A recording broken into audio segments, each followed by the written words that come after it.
अधिकार को ये मोदी और छोटा जो उसका शाह है उसकी सरकार, उसने आरएसएस की सरकार ने भेदभाव कायम करने का काम किया। सागर आप तमाम लोगों के बीच में है और हम एसएफआई बिहार प्रेसिडेंट एसएफआई की तरफ से आप तमाम लोगों को क्रांतिकारी अभिनंदन करते हैं। जय भीम और लाल सलाम पेश।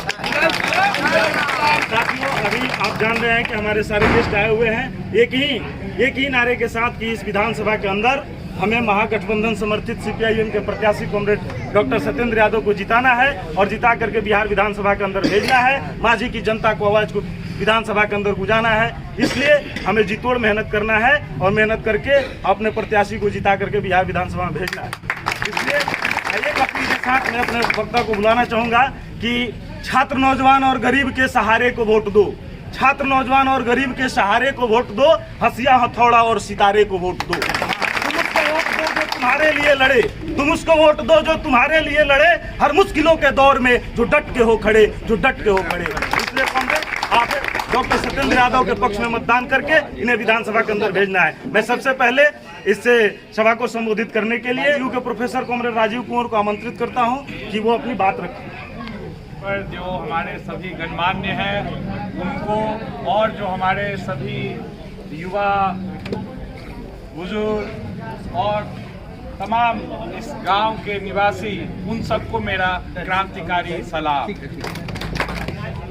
हम एक संदेश के साथ आए कि क्यों दिल्ली यूनिवर्सिटी का टीचर, जेएनयू का स्टूडेंट, हैदराबाद का छात्र नेता, ये सब एक साथ इस महागठबंधन की जरूरत क्यों है, उसका संदेश न सिर्फ यहाँ बल्कि पूरे देश में देने के लिए हम यहाँ शारीरिक रूप से आए हैं।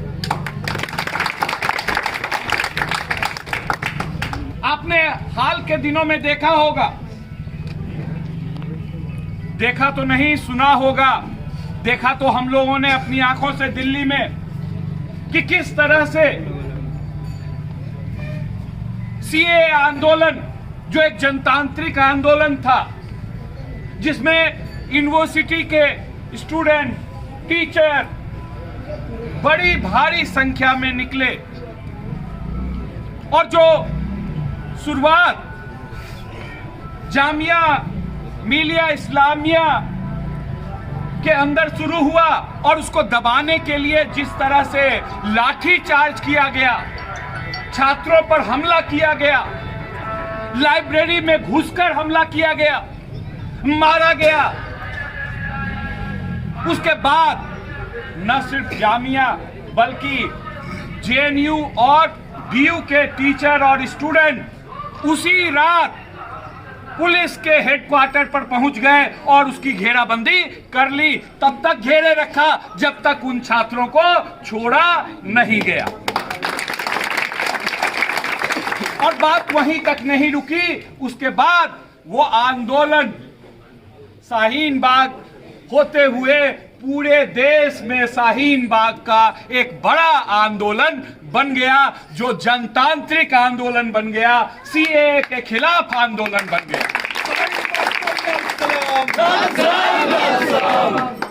और उस आंदोलन का एक ही संदेश था, ये हर कोई जानता था, हर कोई जानता है कि जो है उसे निकाला नहीं जाएगा। और ये हर कोई जानता था कि ये जो कानून है उससे उसका सीधा कोई नुकसान होने वाला नहीं है। फिर भी वो आंदोलन था। क्यों था? क्योंकि वो जो संविधान है, जो आजादी की लड़ाई के बाद बराबरी का संविधान, बराबरी का संदेश देता है, जिसने पहली बार ये संदेश दिया इस देश में नहीं पूरी दुनिया में कि कानून के नजर में सब बराबर हैं। और उस बराबर के अधिकार को ये मोदी और छोटा जो उसका शाह है उसकी सरकार, उसने आरएसएस की सरकार ने भेदभाव कायम करने का काम किया।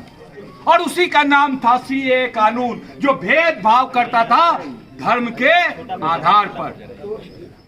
और आप जानते हैं इस आंदोलन को दबाने के लिए जिस तरह का चुनाव में भड़काऊ भाषण दिया गया, और जब चुनाव में हारी भाजपा तो उसके बाद क्या होता है, दिल्ली में दंगा होता है, सैकड़ों लोग मारे जाते हैं, तबाही चारों तरफ दिखाई देती है, और उसका गवाह हम लोग हैं। और सीपीआईएम वो पहली पार्टी थी जो उस दंगा के दौर में निकलकर सड़कों पर आई, अपने साथियों के कंधे से कंधा मिलाकर उनके। दुर्भाग्य से आम आदमी पार्टी जो वहां की सरकार थी वो भी इसमें सामने नहीं आई खुल के, लेकिन सीपीआईएम ने न सिर्फ राजनीतिक तौर पर हस्तक्षेप किया बल्कि दिल्ली विश्वविद्यालय, जेएनयू और तमाम इंस्टीट्यूशन में जहां भी जो भी साथी थे, हमदर्द थे, उन सब के साथ सड़कों पर उतरे।